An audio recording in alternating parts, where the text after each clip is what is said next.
issue of whether I am under pressure to go to court. You would understand that the issue of accountability and oral, that is Operation Recover or Loot, was a central plank of His Excellency's campaign. In fact, the National Democratic Congress campaigned seriously on the issue of accountability. Ghanaians bought into that campaign and other issues that we addressed during the campaign, and that is why they voted for us to hold those who have abused public office accountable. So yes, I'm under pressure, but I'm under pressure not from political quarters, but from ordinary Ghanaians. Despite my busy schedule, I find time to go to social media, and I see what Ghanaians want us to do. They are in a hurry to know what we are doing about holding people who have looted state resources accountable. Yes, sometimes you may have some of your colleagues saying that things are not going as quickly as we wanted. But I have said that I will not rush to court on any matter. I will not. And the president knows that, and he accepts that. So, yes, the pressure is coming, but you see, it was under that pressure that, together with EOCO, we investigated Adum. You see how diligent the work has been. You see the evidence we have laid out, okay? If you're under pressure, you go to court, and then you now come back to look for evidence,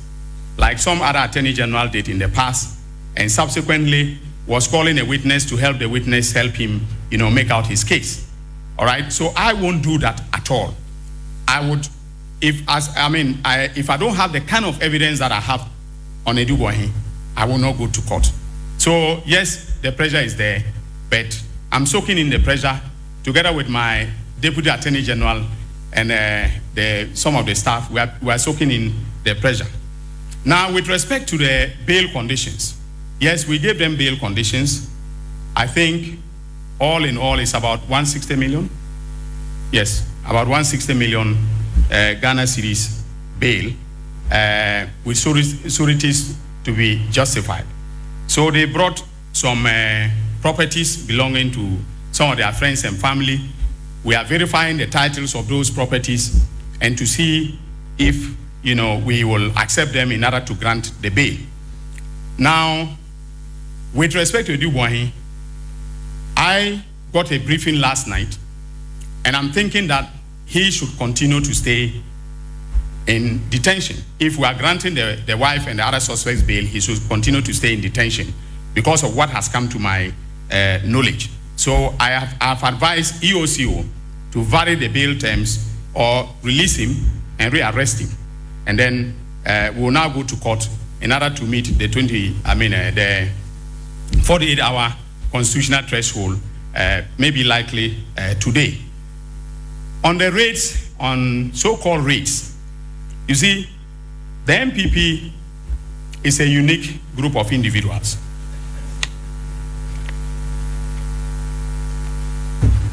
In 2017, they were arresting, that's what they said. They were arresting former appointees. Okay? So I told you here that policemen came to my house with guns. If that is not okay.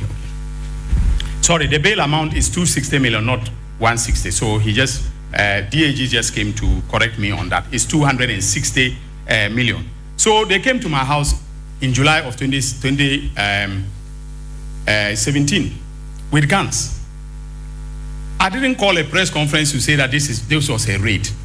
They showed me a warrant that they were conducting investigations into a transaction in respect of which I had written a legal opinion. That is the Ameri deal. And they came to my house, okay, with guns. Did anyone, can you go back to the internet to check if I said that this was a raid on my house? So how come that a search of the governor's house based upon credible intelligence that we received. And I was the one who applied for the warrants and got them issued by the High Court for the searches to be conducted. Why is that a raid? Are some people now above the law that we cannot conduct a legally sanctioned, search, constitutionally sanctioned test, a search in their houses? Maybe they are above the law. Okay, but no one is above the law in this country. We are all subject to the Constitution. And in terms of the Constitution, under Article 18, all right, there are limits to what you can do by saying that you cannot, your house should not be searched. So we obtain warrants, and if the media wants, I can make those warrants available. Okay, so there was no raid on his house, and there was nothing illegal or unconstitutional about what we did. But they are deciding to bastardize me and to bastardize the operatives of the national security by even saying that during the raid, which for me wasn't a raid, it was a constitutionally sanctioned search, they stole 10,000 Ghana cedis. All right? Now, what an insult. Okay? And that is what my Deputy Attorney General was referring to when he said that, the constitutional immunity granted to MPs does not mean that they should abuse that immunity and then,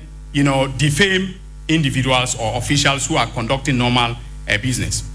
normal public business, all right? And ladies and gentlemen of the media, let me tell you, we have a recording of Addison and what he said about the raid. So if Afenyo Markin, the Honorable Minority Leader, is daring me, we'll make that recording available. So he should desist from maligning law enforcement officers and myself for the work that we are doing. He should also take cognizance of the fact that I am the leader of the bar, and I will act in the best interest of the ethics of the profession. Everyone at the bar knows me for that. So I won't do anything unethical, and I have advised both EOCO and National Security about staying within the bounds of the law in conducting investigations. So he should not abuse his parliamentary immunity by libeling or defaming public officials who are conducting normal, legally sanctioned public business. Now, with respect to freezing orders, we are notifying all the banks today. You see, the gentleman who asked about the freezing orders. Note that because of the way this gentleman, the suspect, is very highly networked, if a letter had gone out before today to any bank, there would have been swift movement of money, and there would have been other suspects would have been alerted to the fact that we are investigating them. So yes, we obtained all the accounts. For purposes of our investigation, officially, and for purposes of prosecution, we will now obtain what we are taking to court by writing to each of the banks to give us that for our prosecution. Is there any question that I have not answered?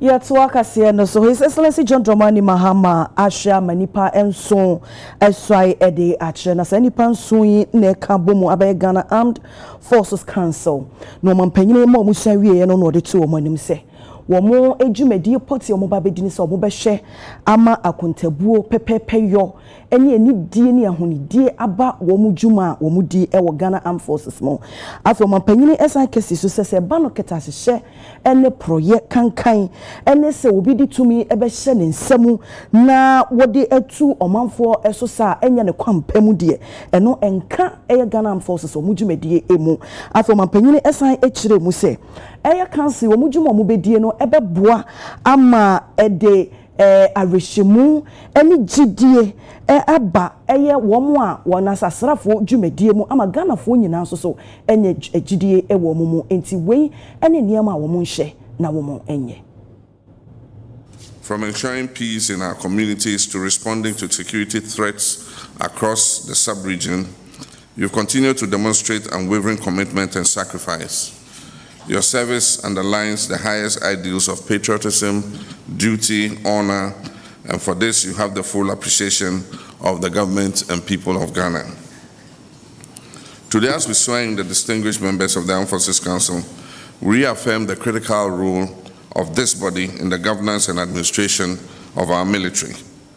The responsibility placed on your shoulders as a council is one of great national importance. The strength of our armed forces depends not only on the bravery of the men and women in uniform, but also on the leadership, policies, and decisions that guide them. Your mandate is clear: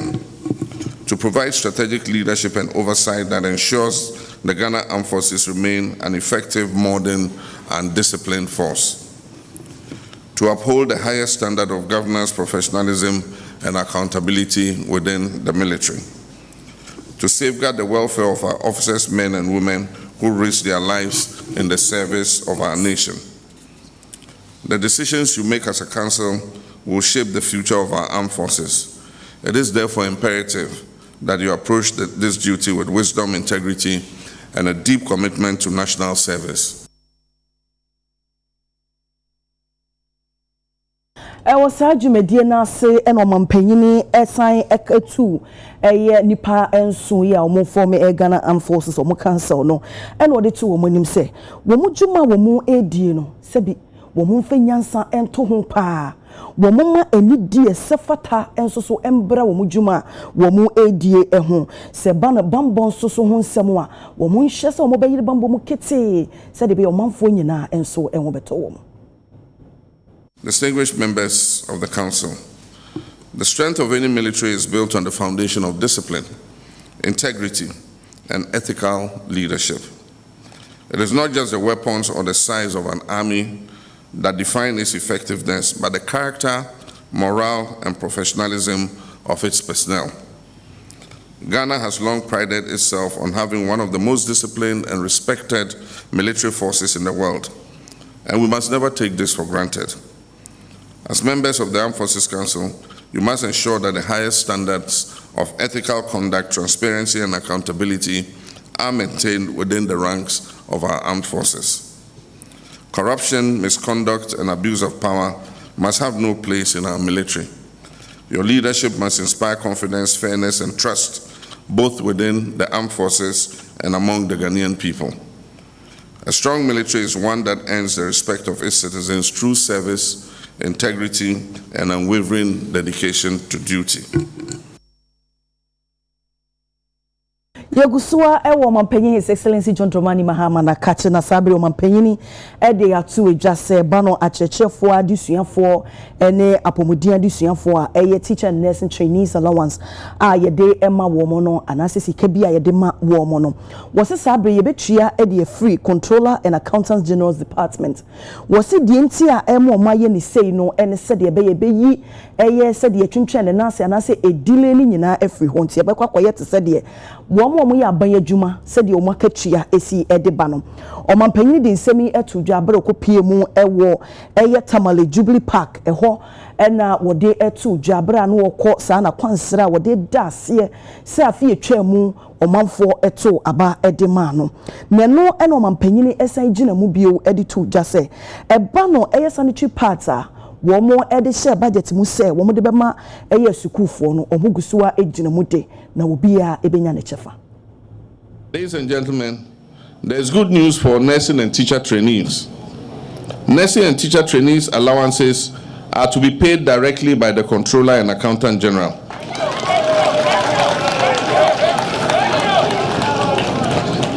This has been made a part of the compensations item in the budget.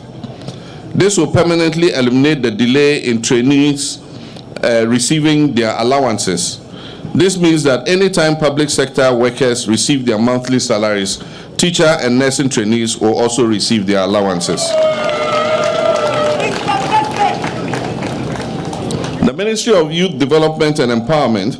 has launched technical committees to oversee the execution of the Ejumawura program and the National Apprenticeship Program, which were major promises in the NDC manifesto. Through the Ejumawura program, 10,000 young entrepreneurs are going to receive funding and mentorship support annually. This will equip them with tools to innovate, scale up their businesses, and drive economic growth. Yagusua Ejiro Mampanyina kachi hono na His Excellency John Dramani Mahama asandi atu edwase obe piemu ewo Tamalea wasi Old Tamale Central Hospital no sabre wo mu ba bayen ensachraye apejemu eye renovation na omo upgrade amemu apeje yie pa wasi we say eye nhihye ni bia ebeboa ama Tamale Teaching Hospital no wo mu komu etimi adwo wo mu na wo mutimi yenya apomuden papapanso. And the healthcare, one project that has been dear to your hearts, that has been left abandoned for so many years, is the Yendi Hospital. I can assure you, working with Lawyer Jofa, we're going to achieve that project and build a modern healthcare facility here in Yendi. In addition, we intend to upgrade the old Tamale Central Hospital in order that it will ease the pressure on the Tamale Teaching Hospital. So we're going to upgrade both the Tamale Municipal Hospital, which used to be called West Hospital at Zogbeli, and the Tamale Central Hospital are both going to be upgraded so that we can ease the pressure on the Tamale Teaching Hospital. There are two important water projects that we intend to undertake during the tenure of this administration. And one of them is the Yendi Water Supply Project. Nayana, I can assure you that inshallah, by the time I come to say goodbye at the end of the tenure of my administration, Yendi will have enough water supply to drink.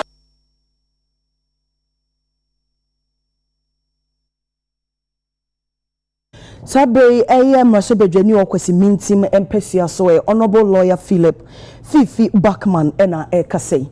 Wose nsem bia domkuma ewo Mrashebedwem omobano deni Honorable Alexander Fenyomaken edi tudwa ewo Mrashebedwem se enkebe ya yensi apomudi aso eye ema Mrashebedwemfo no wose wo susu se wa opanyin anka na sa wose ogitu menye wose akoba ne sen se eye Ghana fo enye gidi wo mu ato abama wo mu na wo mu die sese no wo pe wo mu bibia se wo mu enko a wo se da bi eba ne sa na niema bebre e wo hono mu a esese abanyema nani ekọ ho Ghana fo eye o made hiade eno mom eno mom o mani enko so na se yensi apomudi aso ema Mrashebedwemfo nko a ne de wo se enye ne kwan paso eno panyini eka no peace Kofa what represents the generality of the people in Ghana domini na because eba constituency bia we nipakor nti ebo de say ba the chamber na MPs na way the actual representatives of the people and yene democracy no so oye ekwana order yetumi fado na ye yinara ye kebi ye de boa ma oma no fanita pefra obi oye MP bia no mpeyfo ka asem was the dudu wenyi also ozi obi a also entakrache nichi nti in public policy you are saying there council public servants like the MPs are like golden fishes in transparent glass bowl. It's what be a golden fish or that transparent glass bowl to be an NUSC and will be up to sama or kodo ewo na brabo. It's say minority leader also see the man but say share in the system here area. I think we have hospitals. Hospitals where departmentalized your children's ward, your this ward, your this ward. And see for the case in them hospital. Yes, you may your baby is here, baby is here, you may your baby is so para. But we have equally important hospitals, big hospitals. We to dedicate, a part. No, okay, not only for confidentiality but expeditious medical attention. The election pakono send unity. No, they say even laws MP or Parliamentary police into mention. Nyama bebrea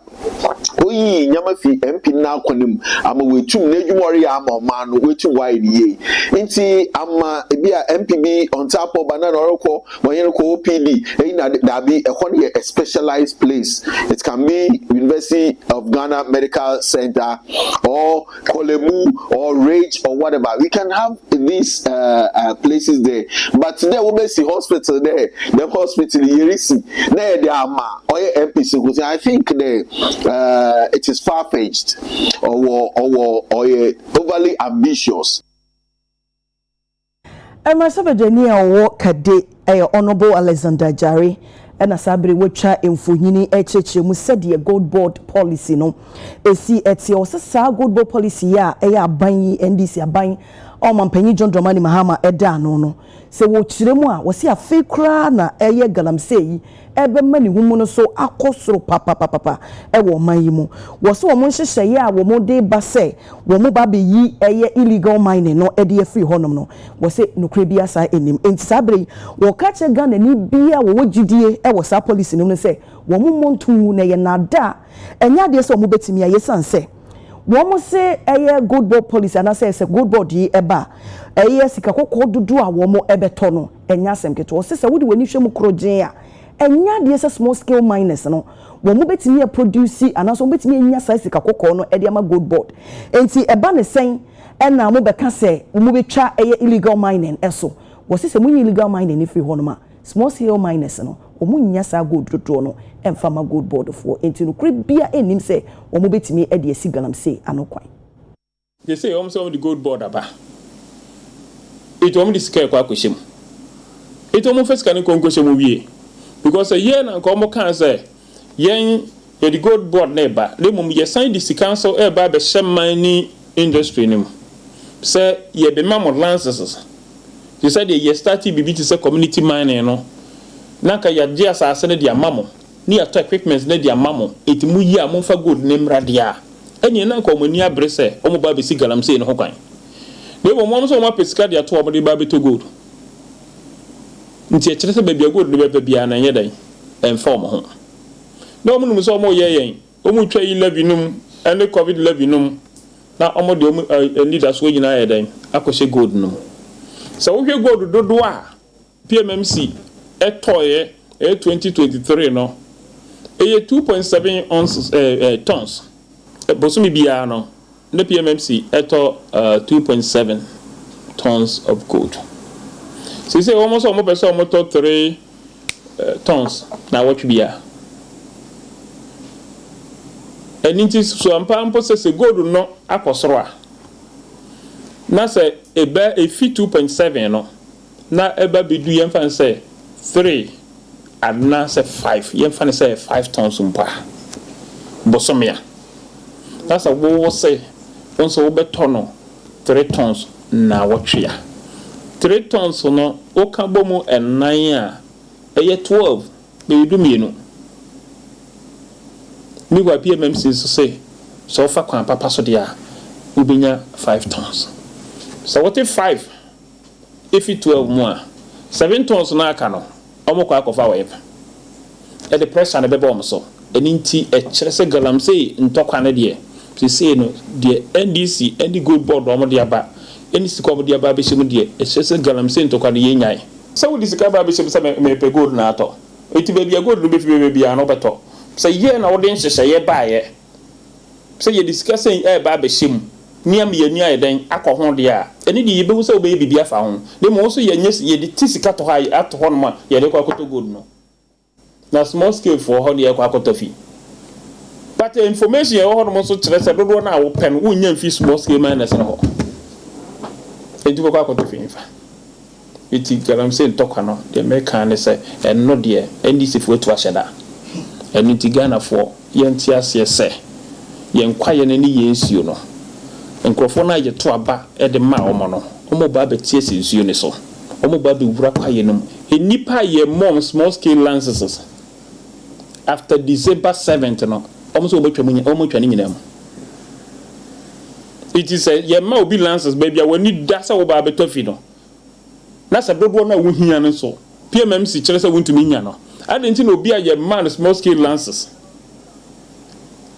after December 7th no osi ye ntwa ne die no that's ye twemu wia na sa wo so kwa koma licenses a ye beden ya jwadi and na se ye de ba be ya man yesem se woni me party dia ye ma licenses na wontumi ana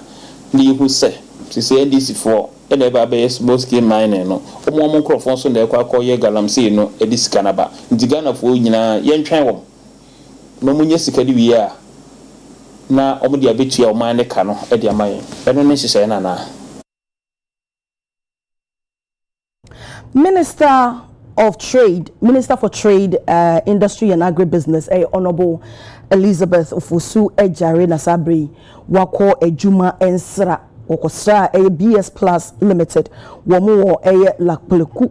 ewo Greater Accra Mountain mo hase na Honorable Elizabeth Ejare ekopie mu hono no eno se na kwansa ni nyina ene se de beya adwuma ruafo ne adwumayefo ebehu no na afei soso no wohu kwan aban ebetimi afaso de aboa dwumakoi na wo mu etimi atre na omo 24-hour economy policy no so no wo motimi de ahye wo mu enwumanum na Honorable ekoye no okasa eno wosan echire mu se woda dwumako no ene mpanyimfo asepa se dwumadi omudie no omudi no ne kwan so pepepe afei so adwumayefo omo honom no wamama womo asetene mu nso so etimi akoyie afei wo side to wo manim se womo dwuma omudie no omo nhye se de beya eba no 3 shift system no omo beye bi nti obefa ni pam yensanti bi kwa anapa awia ne anwumere wo se eno beboa pa ama 24-hour economy policy no emu etimi ebia ma mabunu enya adwuma aye na afen so womo kra niema eba omayimu a ewo fofofo so no ni nyina so etimi efiri ho me bai mani ajepa ura ha clinic na sha ase echese eru anom omo ye adwuma ha no mo dwi nipa no omo ye adwuma ho me ko ba bia nso a atade ehye nipa na odi ye adwuma na correct efi se de oye de eja no wakata nani na tade wakata ne ho wakata ne nsa de oye chance wabakata omonsa enti chese o ma right costume for your business and also chese o dwi nipa ne ho. He has done very well in that regard. Very clean environment. I like it when people work in a clean environment. They are happier. Enti the mayor ne say in some na odi atuma ni mefa edan asase ho asem wo hwa wa factory ni bi wa ha enso manson wo ho esi ho over the years a ontumi nkom famfidie nko makasa mi am ye lawyer ni na menim emfie dudu okro a ubedi asase asem awie saa so na me ye ADR practitioner if them wo LLM in ADR emfeel say ADR ne beboa if you say nipa na e won tem ha no behu say so munya abotre ono de wo ne nkrata nyina so munya abotre na odi mfidie ni beguma ebe ma adwuma aba ebe ma economy na stabilize na saa asase no asem no de wo hu bia ye kan say ye ka say dan esi ho wie ewie wutimi fa anya hwe nti say ekoso ye adwuma kra nke ho won fa so ama ya eti ha no ye benya adwuma ni bia ye Excellency John Dramani Mahama ne 24-hour economy no ginam na owura mi hwe ahoden a ewo na adwuma mu a say ye beboa na ma na asase wanya ho asem ye beboa no ma ne ma ode atoto ye nim ne ye ya obetimi run 24 hours all the things are all ye no we feel say na beboa basa import substitution ebe kama if say new money bebre ho asen ko run 24 hours and ke hia se ebe kra bia ba enu adam ni gutafo ehia mama o mahu say new money ekra ba no say ye bi wo krom ha e wo say omonso omoto bi free ha na amasa ma o mahu say edwadie nu dia afedie so ko into production because B5 oba krom ha no do beton iron rods ene nioma oton obi who say no man or crab and a doors na say all into production ebi na make can nti gutafo yemina abon komo any AGI for be adwuma bom say anua for the synergy will be there enti wo a wo be kra no enkra no atobi wa ha Also to obiara who say volumes near bigger now also going into production na e kama. We have put up the West Africa's biggest fabrication plant, but we are seeing that there are a lot of cheap imports which are really coming into it, and people are getting exemptions on that. So how we can bring in the local content so that we can run this our factory 24 hours. Honorable Minister has seen the capacity what we are having here with the advanced technology and the state-of-art machinery and the training center what we have here for our dear Ghanaian brothers and sisters. So we are able to produce the material right here. We are seeing here another challenge what we are having is the land issue. We want to put up some additional industries here to bring in a more Ghana produce material. We have already built the shed. You saw that the huge factory shed is already ready. We have to just bring in the machinery to start the production. But unfortunately, we are having a land title and still having that issue that need to be sorted out. And directly, indirectly, B5 Plus is creating 15,000 valuable jobs for Ghanaians. If these opportunities are given to us, you can be rest assured that we will not only be producing steel materials right here in Ghana, but saving millions of dollars into the foreign currency, and at the same time, we'll be creating thousands of jobs. And creating a lot of foreign currency by exporting not only into the African market, but Africa and beyond. Yetwa kasia no so asabe kwa kopiemu ewa Asante Mantemu ehwefo enyemo animu asemo a enanu enejanyantambi eto aye Kumase Central Market ho no mama fa baby ahyepa na sabre eyense ntroni Samson K Nyameche wono aso na agent manager wo Hello FM wa homa no so openyi Nyameche wote minka me mo ha eba UTV promo kasia so. Okay, sabre my chamfonyini ma yenhwe say na esi ekoyinim so mampanyini ebepiem wo hono masaso na regional minister enso eba hono my hunsem kwampo na na pay ababeto eja baby he fa pote na wugina na den so na ekoso ho. Yo many about me that sine usi kind na sanity na efiada no de ebepem ne eyade a obia de nani ebepiem ewo Kumase eye railways Central Market nchen honom a eno bebia ha so na amanfo bibre edi edwa na railway station nankasa no emre bia na Ghana Kumase railway eye adwuma no nanka aha ena omu station wo a omo kwanda hanom nti eya ha ena dwadifo ne bi omo timanya temporary permit a omo asisi omo bo containers omo de ye business ahodo ena ha so stores ahodo eye Kumase Metropolitan Assembly emre bi atwam a World Bank etimebu a omo ma omo see stores bi e dosu ye pa asisi no ena ye hwe ya o hwa ewa na stores sai wo sa abrosem kra no chaso utimo se ebru 200 eno enanche afekosi agiment de eno eben eye despite building no eno enaja no epie free mu efiri wana call eye abrosem be mienu county no be miensa ena etoa eye despite building eja no esuo mu ansa na eba be so ke medie na afi railway sankasa be adwadifo no nipa yesusu se omo dosu yie a omo no omo ton niema bibre e wa hadom omo de na sesi ade eye containers no ni omo de ball containers di omo de yesa baby omo edidi edwa no ema sesi ameka sei ade ni nyina ahye kra enya ade omo timi efa pin kra e wa hanom enso sesi ameka sei no obi anopa na adwadifo ni bi wa ha. But by boy you for regional minister ye say obi amfiri ane a crime scene a omo eye ehwehwemu a omo anyanya nwie enti no omo ntimi ehu say se si adwadifo no omo ntimi hu so omo na besi ana say bia mpanyifo besi amom na yaten say kopem say omo be ehwehwemu yi a omo betimi aye say omo ayi kwan atoto nya ade omo ma omo kwan ama omo etimi esi bibia awa hanom nti ubepiem wa hanom a to get access so baby a ejano share de emu edin pa se ubetimi enya oma barricade police for no barricade e wa hanom a wuntimi enwuram emma inside ni nyina no se omo eye nhwehwem omo ye nhwehwem wie a na ebia omo betimi amakwan se Messi. Na so mo abesi kura na regional minister kyerɛ sɛ ɛyɛ ade a ɔmo ɛbɛma ɛkwan adedam ɔmo njai ɛma na nyɛ te sɛ mmerɛ bi atwam so ɔmo gyaa ya adwadefoɔ nankasa esi edwa no a sisi America sɛ mmerɛ egya no to mu no na fire service for kura entimi enya baabi ɛna ɔmo etimi afa enti eno ena sisi a yehwe enti obepiem anom a niema hyehye no da honom eno enegu anom a Ghana National Fire Service for omo ka tender baako ewa hanom efize na enwusie no eda so ewa hanom a mehwe se the phone baako atwe enkomo yamo haba UTV Yo abusafo sabre ye free asante mantemu na yaba bepie mu ewo dom kuma ewo mrahye bedwemu wo mo akache na sabre wo mo de somo kese pa na ebo attorney general se tumi a abanyi edi amano no na chese opanyini wo ye no yentara wo de boroso a ono ankasa se ode ne nsem ne bi ahye ne nsem abusafo ansa na ebetoa sanse misu yensan ko asante mantemu bi Samson Kenya meche na yenye ne ho no mo so ensem no Samson tese bo tuntun ade ankasa ne de esra ne se omodi asase be maye ni ya ade ni atena so anse mpen ye kese mpenifo ne nya yensan kan ya ade ye ni bi aha ne ne emma ne na no ye ten didi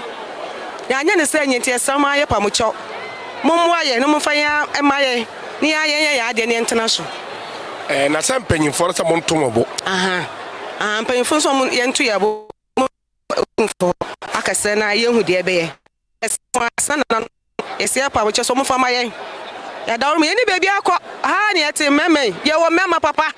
mema gu asasi so ankasa ye sramo a mpenyimfo mo do mo mwa ye omo fa ya asase maye yati yebeda sinti minua ba se obepie mu ewo eye Kumase bebi a eja na etom a emprempren de adwadefo ni nyina omo ejina akire enya ade yebem wawuram regional minister shese Bimbo mechire Ghana Police Service ene eye fire service for ene soldier for omo hwe so ombetimi akle ewo hanom ombeyi obia afiri hanom eniema na ahyehye aka ewo honom no womo enhwe sede beya womo besesa ni nyina na afi asase tam na nkasa ada ho na edawa na omotimi ehu se womo ebetimi ayeyi womo ebetimi asusu ehu sa asase no ehefa ena womo de kwan ne edem enti womo a womo de ahye ne de aha no enya ade womo betimi abam sesi a Bimbo dwumadifo ne yebeka womo atake over ewo babia ejane ehye ye no abrosan na ahyehye no eno de eye permanent structure eno say nim say bia de beba no say omu bebu abrosan egu efise seni abrosan si aye no ebeye den pa say yebeka say bia omu renovate minimum say no bebu egu and the temporary structures are temporary structures because baby ejina as say ejane hia niam bibra asay no ade a railways sadachi railway adwuma no say adwuma ena ekwan ne da ena station ne wo enu nti ena wontimi nya permanent structure bia e wo hanom enu de omo ankasa ti ase regional minister ene ne panyimfo ekọ menhia a wo mo ekọ akọbọ ohene amane wo mo ewia na ombesi gina ye se so kwan be no mbefa so ombe twitwa kwan na tum no ma madwadefo na si anase omo be ye den ya tese sesi a wo heda other side a enhie no otra wo hwe hanging foot bridge no echi eno so adwadefo ne bi ewo ekyire ho ya se de kwan na betum enti enne wo mo eno mba beka a kwan no baby ahye ene baby anhie no so so enipa bibre wo ho a eno so so na kwan bi anim se bibisi a ambulance ntimi nko ho fire service ntimi nko police ntimi nko no omo so omo de kwan betum enti so far de menua ba sa obo ba Kumase a ne mpempenso a ya ba beduni adwadefo no de omo concern se nko ombenya access na omo start asi na omo so omo sikura na gise omo ye demarcation omo eja kwan etum se de be ya omo ensi ekwan no na baby a was a fire hydrant wono omo eja honom na so wie na bi si da ache a amanfo amoka sei efise na omo enya access route ko mu nya kwan eba adwanum a menya sure say enka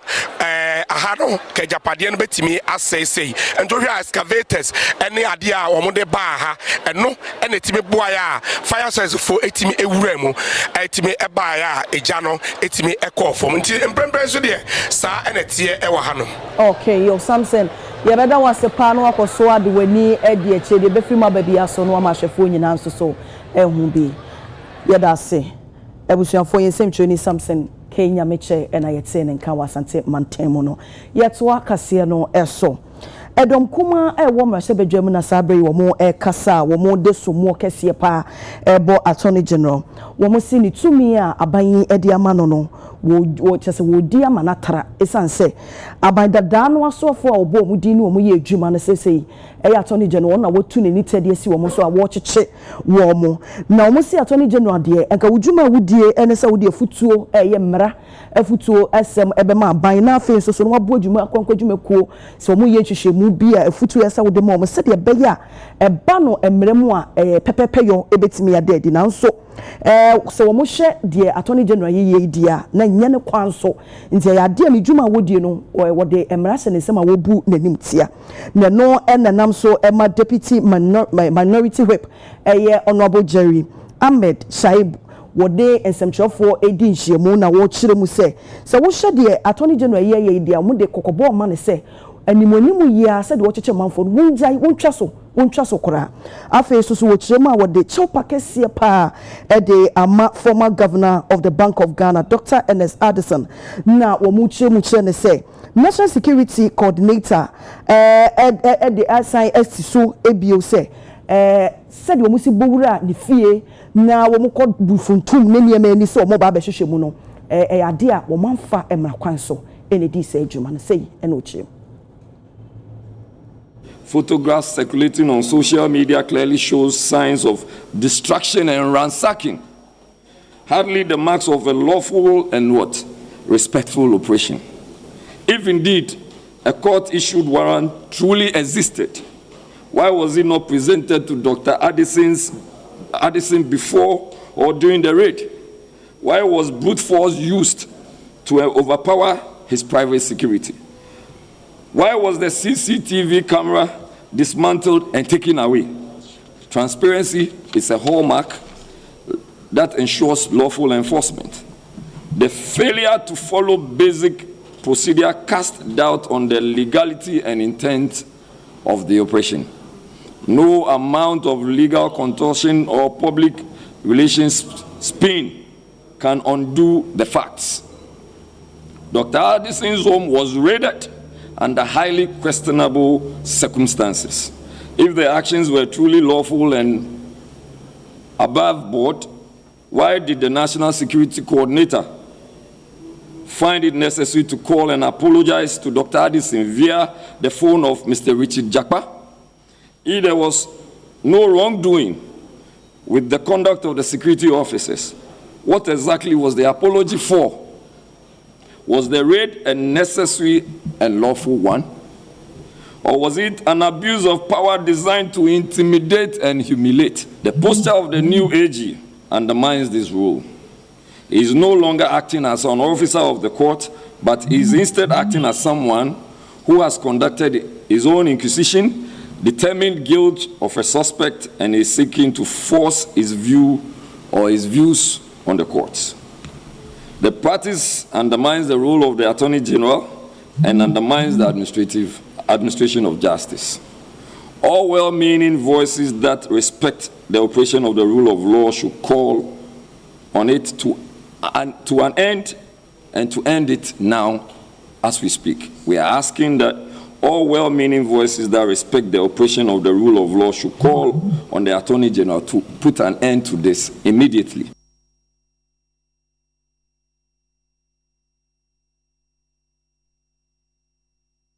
Area de sema ye jina Adum kuma ensemi Sonia home premokasi yeba David Oforisafo Bongo Different dia gudie monsam so ebeto aso yebeba sisia.